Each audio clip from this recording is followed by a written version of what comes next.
Après plusieurs publications dans les journaux, communiqués et même publicités sur la prétendue mort de Guy-Émile Loufoua-Siti Kouabo et sur son exhumation fixée à la date du 30 mars à Lukanga, l'homme à la nuque raide a une fois encore essayé de prouver à la face du monde que le corps de Dieu pouvait se trouver dans une tombe et être mausolé. Une allusion froide et insipide de certains qui ont pourtant reçu l'enseignement et ont prôné cet enseignement à d'autres. Pour preuve, en mars 2016, ceux qui cherchent aujourd'hui Guy-Émile Loufoua-Siti Kouabo dans les cimetières ont publié dans un journal propre à eux appelé Nouvelle Jérusalem ceci. Et dans le même journal, à la page 10, il est demandé à la jeunesse de l'Asla au PH de prêcher l'immortalité de Guy-Émile Loufoua-Siti Kouabo. À la première page, un nom pas comme les autres, unique en son genre, car merveilleux et hyper puissant comme l'est la personne elle-même, Guy-Émile Loufoua-Siti Kouabo est le messie de la 4e génération de Dieu le Père. Dixit, Nouvelle Jérusalem. Émile est tout, nous sommes néants. Nous sommes pauvreté, nous sommes vers de terre. Mais cet homme-là est Dieu. Donc nous avons voulu tuer Dieu. Heureusement que c'est une chose qui n'est pas possible, parce que Dieu ne peut pas mourir. Si l'homme ne peut pas mourir, alors pourquoi le chercher dans les tombes? Les mêmes qui ont autoproclamé la divinité de Guy-Émile Loufoua-Siti Kouabo ont oublié cette hyperpuissance aujourd'hui. Et pourtant, sur sa mort, Émile dit: et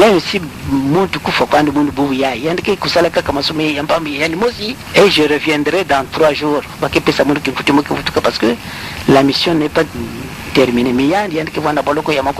Un enseignement que certains balaient du revers de la main, à l'instar du Christ qui dit cette parabole. Si vous détruisez ce temple, en 3 jours, je le reconstruirai. Bien qu'il a enseigné cette parabole à ses disciples, cela n'a pas empêché ces derniers à chercher Jésus-Christ dans la tombe pendant qu'il était déjà ressuscité. Cette Pâque a été pour les enfants de la deuxième nation, répondant au récépissé 884-83, une victoire de plus devant les pharisiens, les sadducéens et les docteurs de la loi. Il est vrai que tout ce qui est en train de se passer, c'est comme un tour de passe-passe. Pourquoi je le confirme que c'est un tour de passe-passe? Dans la mesure où les gens sont en train de fomenter que Papa Émile a été mort, enterré en 2008, mais précisément en août 2014, moi j'ai reçu la visitation de Papa Émile à mon domicile. Dieu, c'est le grand metteur en scène. Je veux dire que pour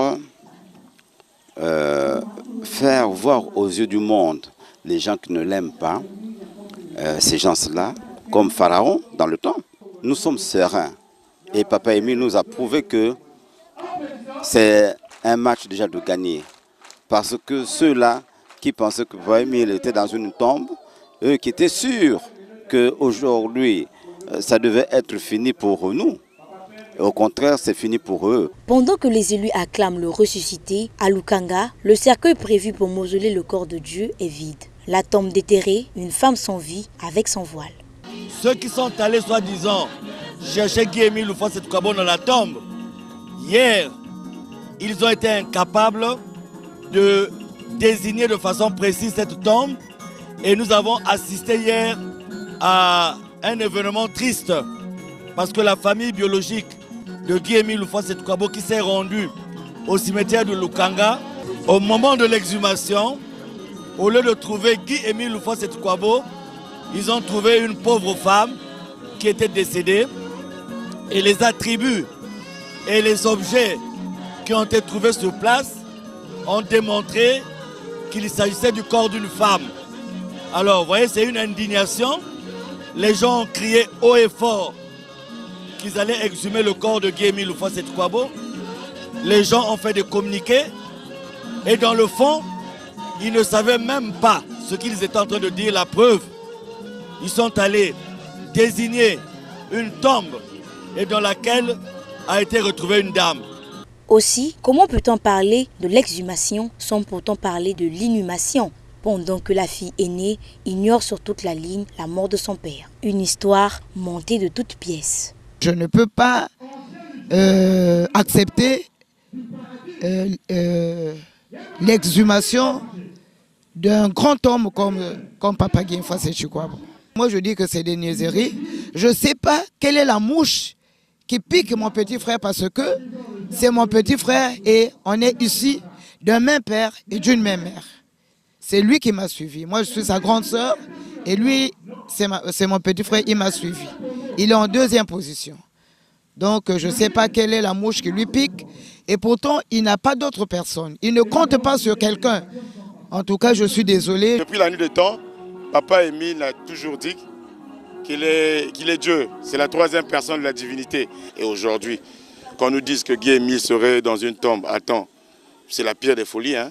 Alors, quelle sera la direction de ce cercueil quand celui qui devrait y être est le garant de la vie? Seuls les initiateurs de cette pièce de théâtre pourront nous le dire. L'exhumation de Guy-Émile Mfwasi-Tshikouabou, une bande théâtrale des spirituelles mascarades qui ont pour seul maître le diable et ont choisi pour destination l'enfer. Pour les choisis, l'heure est à la victoire. C'est l'occasion pour nous aussi de dire il faut que toutes ces choses-là s'arrêtent. Parce que nous sommes dans la sérénité, nous sommes dans la stabilité.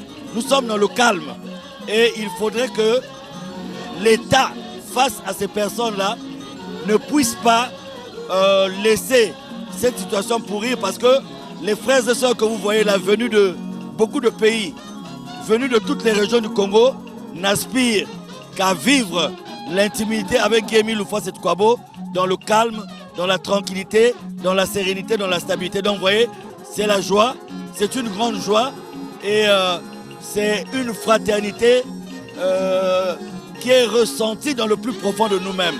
Et permettez-moi de dire que demain après-demain, après avoir montré une tombe avec les restes mortels d'une autre personne, si demain après-demain, ils vont encore profaner une autre tombe, à partir de ce moment, ce n'est pas bon. Il faut, je crois, arrêter avec ce banditisme-là.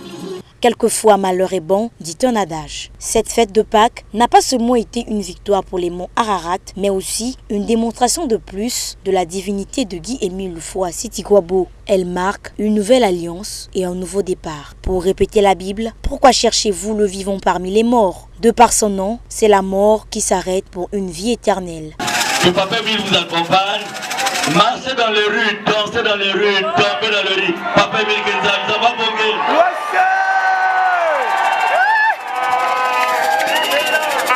Guy-Émile Mfwasi-Tshikouabou est une énigme. Énigme que seuls ceux qui ont compris son enseignement et cru en sa mission pourraient déchiffrer. La question revient, qui est Moussa Mboté Laurent et était-il une femme? Au metteur en scène de nous répondre. Au cas contraire, l'avenir nous le dira.